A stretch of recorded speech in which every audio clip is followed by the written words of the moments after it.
Okay, perfect. So we're now recording, and I'm excited to introduce Beth Nelson, who's our guest trainer today. And Beth has been on my team for quite a while and has been loving projects that she can easily do because she's a busy mom of twin teenagers. So not just one, but two. They keep her pretty busy. And she is going to show us how easy it is to make a personalized ornament with Heritage Makers. I'm just showing you a couple of examples on the screen, and then where did I put my live ornament? Beth, I'll have to come back to my live ornament because I just set it down, and I'll come back to find it. But you can see they come in different shapes and sizes. That's what she's going to show you now. So Beth, go ahead and take over the screen.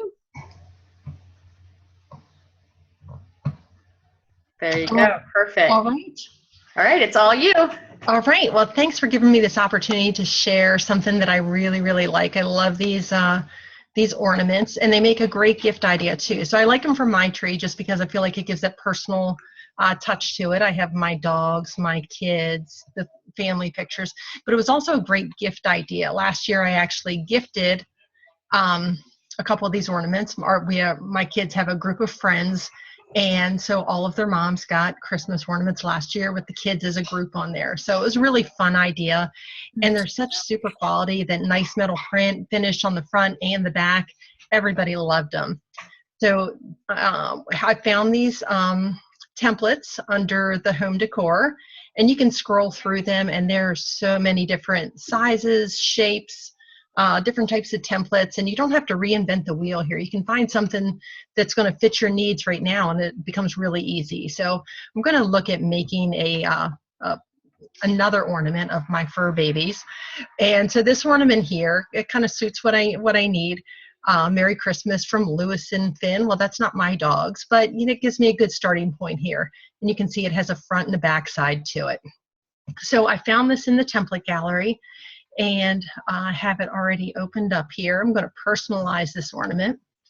And so super easy. If you haven't used Heritage Makers before, it's going to come with a instruction guide, a design guide that shows you exactly where you should put your picture, exactly the bleed areas that aren't going to print.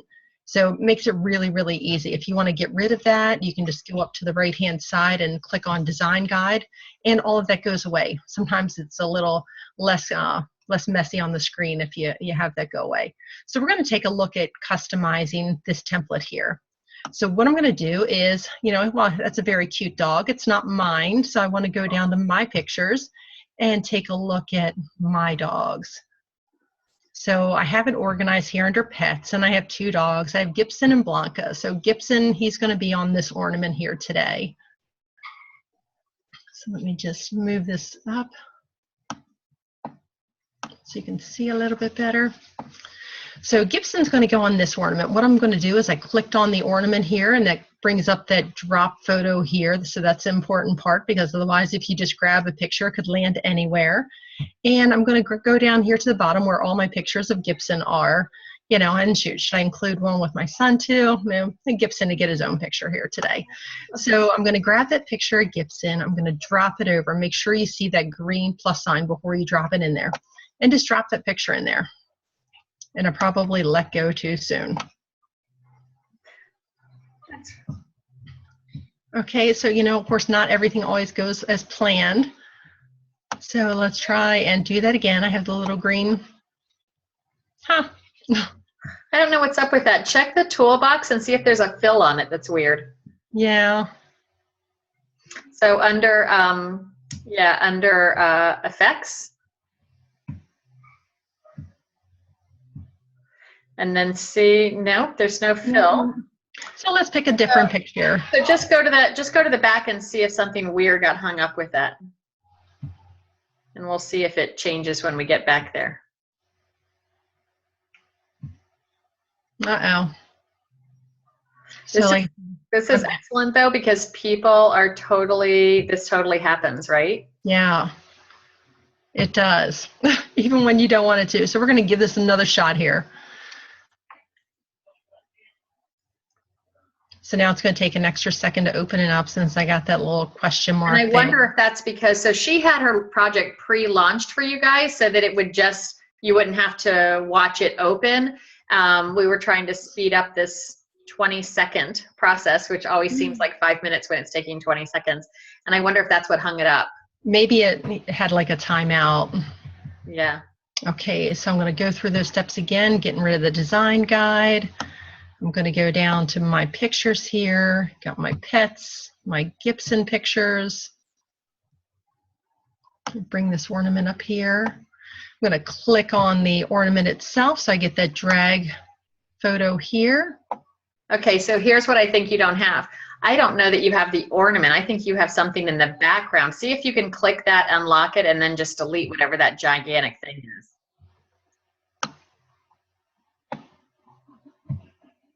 Yeah, now just delete that. I bet the picture doesn't go away. No, just the giant thing. Yeah, there's the picture. See, guys? All right, so we all get some training here today. Thanks, Helen. Excellent, though.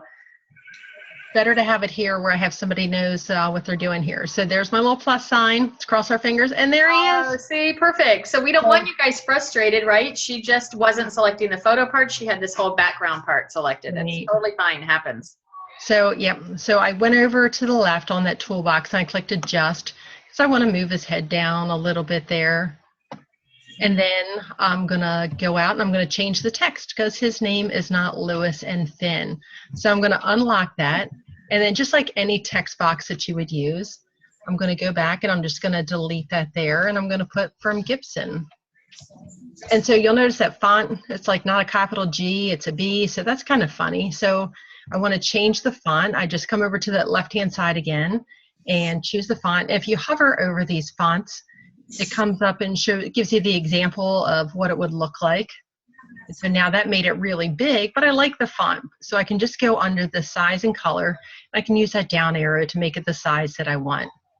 And maybe even the line spacing, which separates each line a little bit. So I'm going to increase that a little bit because it's kind of on top of each other there.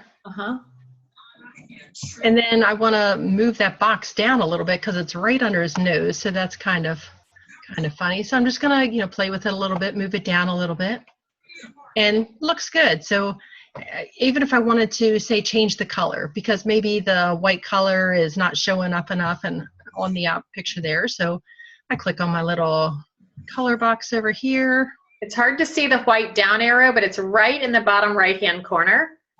There you go. A little bit to the left. You'll see it. There you go. So, maybe I'll make this a festive red Christmas color there. So Merry Christmas from Gibson. I'm going to lock that. And just, the couple things to pay attention to when you're making these ornaments. This part right here, there's that hole. That's where your ribbon's going to go. And so you want to make sure that your picture is adjusted accordingly so you don't have the ribbon going through somebody's eye or anything like that. So that first page, I think the first part of the print there looks terrific. I'm going to go to the back part of the ornament.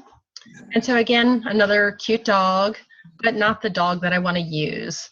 So I'm going to go over to my pictures again, and I'll pick a picture of Blanca. So she's our other fur baby.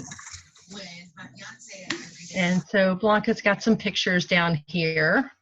So again, I noticed I just have that pink part there surrounding my ornament and not some other gigantic thing in the background. So this should work terrific. I'll take Blanca's picture up there, look for my green plus sign and drop that in. Yay. She's very cute. She's so cute. Yeah, she's a good girl. And so, I think that picture is centered just great there. If I wanted to adjust it, I could do that. I could move it over a little bit.